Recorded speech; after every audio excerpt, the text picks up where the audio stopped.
Bonjour, je suis Marc de Pyrénées Exploration. Bienvenue dans les Pyrénées, mon terrain d'adoption.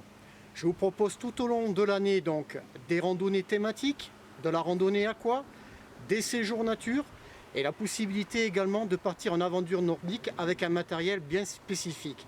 N'hésitez pas à suivre mes pas. Depuis une quinzaine d'années, vous avez affaire à un professionnel d'expérience qui saura vous amener dans les meilleurs endroits, les plus beaux sites pour bien connaître la montagne et surtout s'approcher de ses habitants.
Donc aujourd'hui, je vous présente un matériel bien spécifique que j'utilise durant les raids nordiques, durant les sorties en raquette à neige.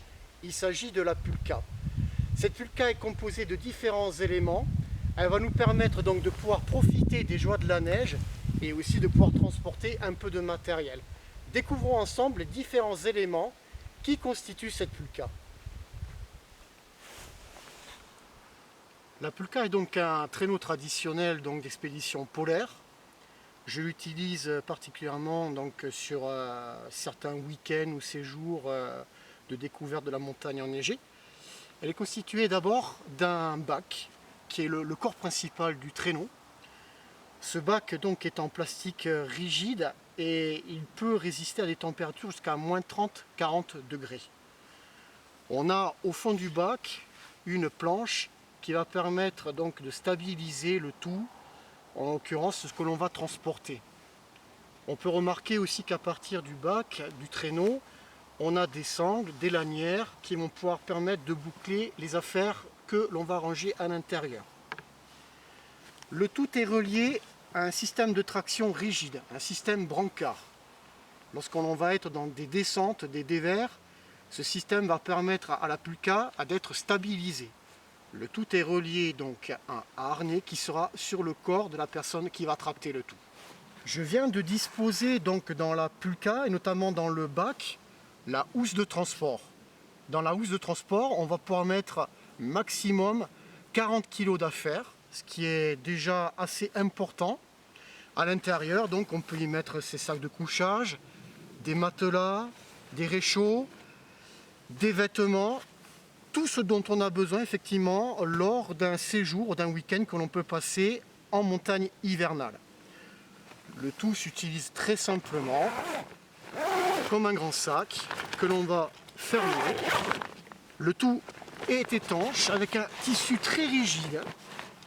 Et pour pouvoir tracter cela dans les meilleures conditions, on va utiliser les sangles qui vont être bouclées. On va serrer le tout.